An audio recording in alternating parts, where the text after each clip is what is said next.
Ozi, warga Kebun Jeruk, Kelurahan Panjang Utara, Kecamatan Panjang, Bandar Lampung, mengaku sangat beruntung keluarganya selamat dari banjir yang menerjang lingkungannya. Senin, 21 April 2025, pukul 3.30 waktu Indonesia Barat. Bahkan, mobil Daihatsu Sigra merah berplat B1146 NV miliknya nyaris hanyut terbawa arus banjir setinggi sekitar 2 meter. Meli, istri Ozi, mengatakan, begitu banjir datang, ia bersama kedua anak dan ibunya harus naik ke plafon rumah untuk menyelamatkan diri. Kami harus naik ke atas plafon karena semalam airnya cukup tinggi, ujar Meli saat ditemui di lokasi. Ia menceritakan, saat air mencapai ketinggian sekitar 2 meter, ia menggunakan kursi dan lemari guna mencapai plafon rumah. Saya naik ke atas plafon karena suami yang nyuruh. Alhamdulillah kami baik-baik saja, kata Meli. Semalam itu garasi mobil dan pintu depan juga jebol. Akhirnya kami naik ke atas plafon. Pas suami keluar, mobil sudah nyaris hanyut, lanjutnya. Akibat banjir, hampir semua perabotan rumah tangga hingga peralatan elektronik di rumahnya rusak. Dikatakan Meli, sebelum banjir terjadi, ia berniat salat tahajud. Pas saya keluar sekitar jam 3 mau ke kamar mandi dan salat tahajud, air sudah datang hingga setinggi 2 meter, tutur Meli. 3 orang dilaporkan meninggal dunia akibat banjir yang melanda wilayah Panjang Bandar Lampung.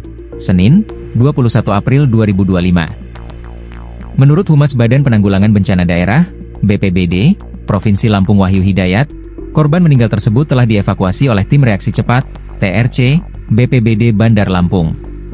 3 orang meninggal dunia sudah dilakukan evakuasi oleh Tim Reaksi Cepat, TRC, BPBD Bandar Lampung, kata Humas BPBD Provinsi Lampung Wahyu Hidayat, Senin, 21 April 2025. Wahyu Hidayat juga merinci 3 korban yang meninggal dunia. Korban atas nama Pian, 15, ditemukan di bawah kolong mobil dan belum penyebab kematiannya. Lalu Diding, 45. Kemudian, korban lainnya bernama Kunawati, 59, ditemukan tim TRC BPBD Bandar Lampung tertimpa lemari di dalam rumah saat banjir, sambungnya. Hingga saat ini pihaknya dan instansi terkait sedang melakukan evakuasi di lokasi banjir. Ia pun mengimbau masyarakat tetap waspada akan bencana, terutama banjir karena saat ini cuaca di Kota Bandar Lampung masih dalam keadaan hujan dengan intensitas sedang. Hari ini kecamatan satu kelurahan ya, ada beberapa RT yang terdampak banjir ya. Dan ini sudah kita evaluasi, banyak juga gorong-gorong, selokan, di atasnya ada rumah seperti yang dilakukan oleh warga Pemiling juga Sukabumi.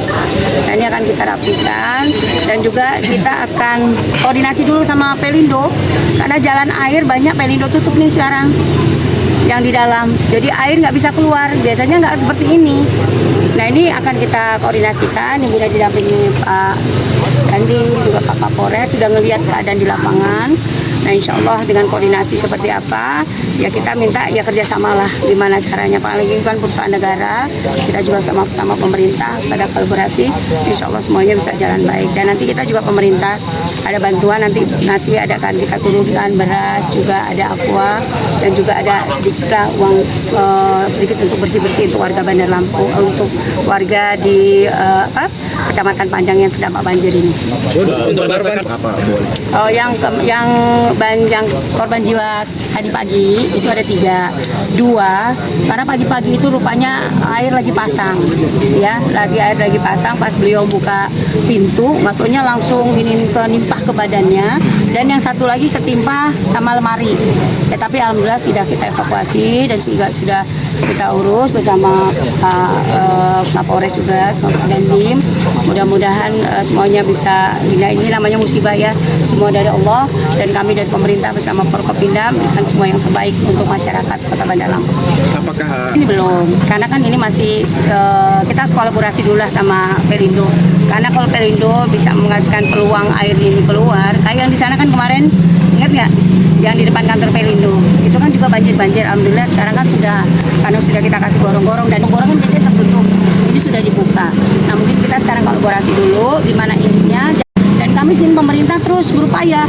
Ini gorong-gorong akan yang kecil-kecil kita akan perbaiki, yang betumbet akan kita perbaiki, drainase, dan juga ada beberapa rumah yang akan roboh akan kita perbaiki. Insya Allah kita akan berusaha semaksimal mungkin bersama Forkopimda, ya di sini ada Pak Kapolres, Pak Dandim, berupaya semaksimal mungkin yang terbaik untuk warga masyarakat Bandar Lampung, khususnya di Kecamatan Panjang ini yang terjadi bencana.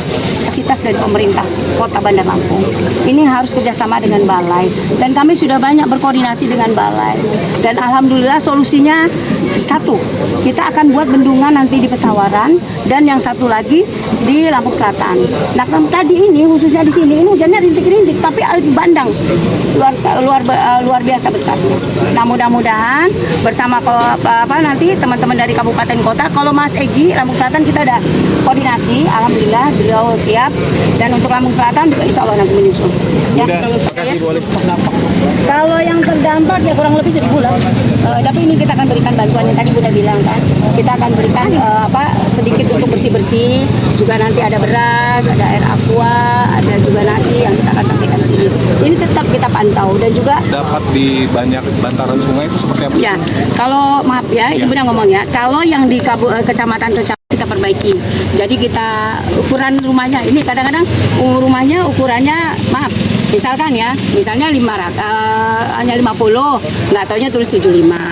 Terus kayak ada di sana tanahnya cuma 200, supirnya 450. Nggak taunya yang lebihnya bantaran sungai. Tapi ini kita tanggung jawab pemerintah. Mana yang memang kita rapihkan, pasti kita selesaikan sesuai dengan keinginan dari. Ini akan kita tertibkan Oh ya? iya, insya Allah.